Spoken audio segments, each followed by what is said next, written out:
सुप्रभात मंडळी. मी निलिमा पटवर्धन आणि एक छान मेसेज माझ्याकडे आला आहे. पोस्ट आली आहे, फॉरवर्डेड आहे, पण खूप सुंदर आहे. तुमच्या सगळ्यांच्या बरोबर शेअर करते. पुण्यातल्या कल्याणी नगर या उच्चभ्रू भागात सखाराम नावाची व्यक्ती महानगरपालिकेची कचरा गाडी म्हणजे गार्बेज ट्रक चालवायची. सखारामचं वय 50च्या आसपास होतं.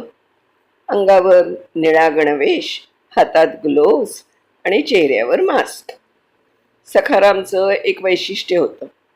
जेव्हा तो सोसायट्यांमधून कचरा गोळा करत असे तेव्हा तो ओला आणि सुका कचरा तर वेगळा करायचाच, पण जर त्याला कचऱ्यात एखादं जुनं पुस्तक किंवा अर्धवट लिहिलेली वही सापडली तर तो ती बाजूला काढून एका वेगळ्या पिशवीत ठेवायचा. एका मोठ्या बंगल्यासमोर गाडी उभी होती. त्या बंगल्यातला चिन्मय नावाचा इंजिनिअरिंगचा विद्यार्थी आपल्या जुन्या सेमिस्टरची पुस्तकं रद्दीत टाकायला आला होता. त्यानं ती पुस्तकं कचऱ्याच्या डब्यात फेकली. सखारामनं ती पुस्तकं उचलून घेतली आणि आपल्या शर्टानं पुसून पिशवीत ठेवली. चिन्मयनं हे पाहिलं आणि हसून म्हणालं, "काय काका, तुम्हाला वाचता येतं का? कशाला कचरा गोळा करताय? ती इंजिनिअरिंगची पुस्तकं आहेत, तुमच्या डोक्यावरून जातील. त्यापेक्षा भंगारात विका, 2 पैसे मिळतील चहा प्यायला." सखारामनं काहीच उत्तर दिलं नाही. त्यांनी फक्त मान डोलावली आणि ती पुस्तकं जपून ठेवली. चिन्मयनं पुन्हा टोमणा मारला, "अहो, जागा भरली की काय गाडीची? कचरा आणि ज्ञान एकाच पिशवीत? भारी शौक आहे तुमचा."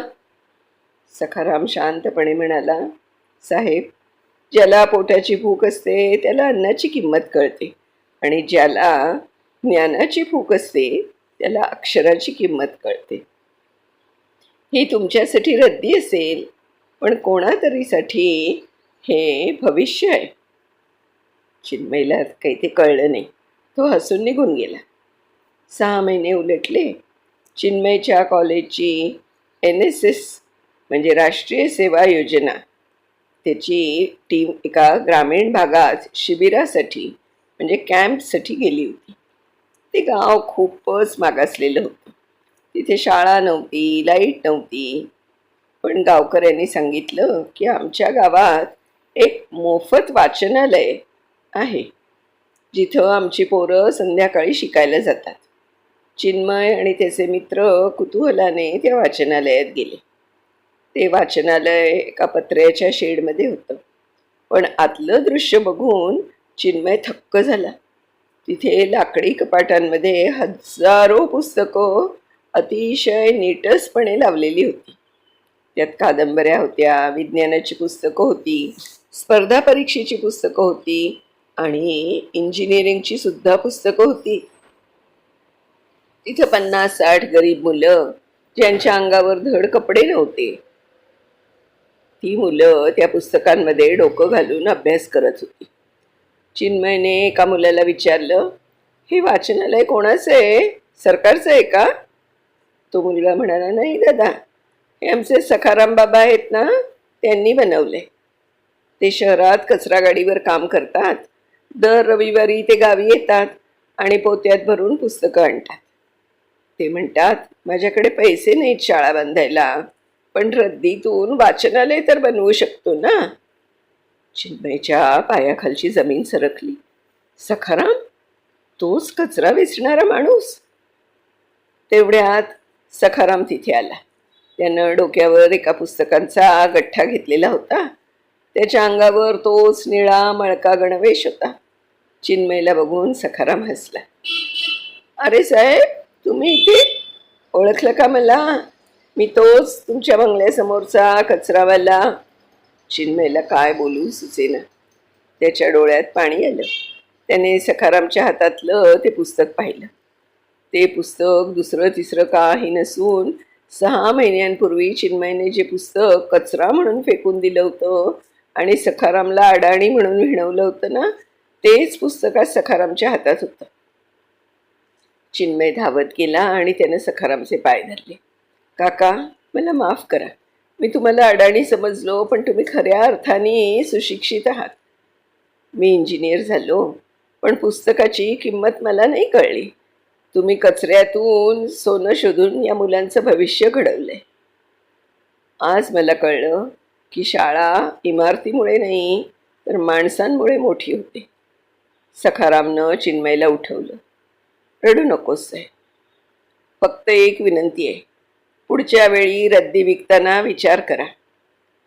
ती रद्दी कोणाचं तरी आयुष्य बदलू शकते. मी शाळेत गेलो नाही, गरिबीमुळे शिकलो नाही, म्हणून मला वाटतं की या पोरांनी तरी शिकावं. माझा हात कचऱ्यात असतो, पण या पोरांचं डोकं आकाशात असावं, हेच माझं स्वप्न आहे. त्या दिवशी चिन्मयनं शपथ घेतली. तो परत पुण्याला आला आणि त्यानं आपल्या कॉलेजमध्ये डोनेट अ बुक अशी मोहीम सुरू केली. आज सखारामच्या त्या छोट्याशा वाचनालयात 10,000हून अधिक पुस्तकं आहेत आणि ती सांभाळणारा तो कचरा गाडीचा चालक आज त्या गावकऱ्यांसाठी कुलगुरूपेक्षा कमी नाही.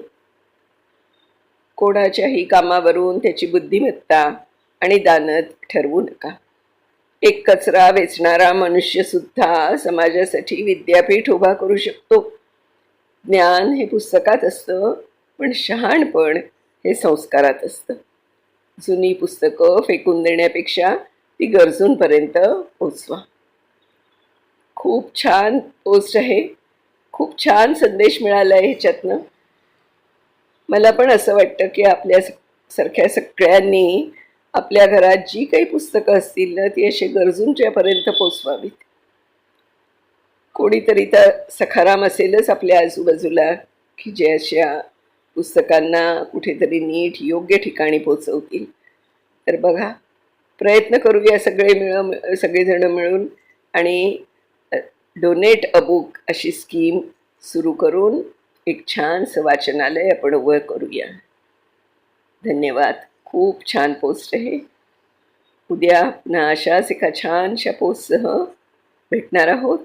तोपर्यंत मी निलिमा पटवर्धन आपली रजा घेते. धन्यवाद.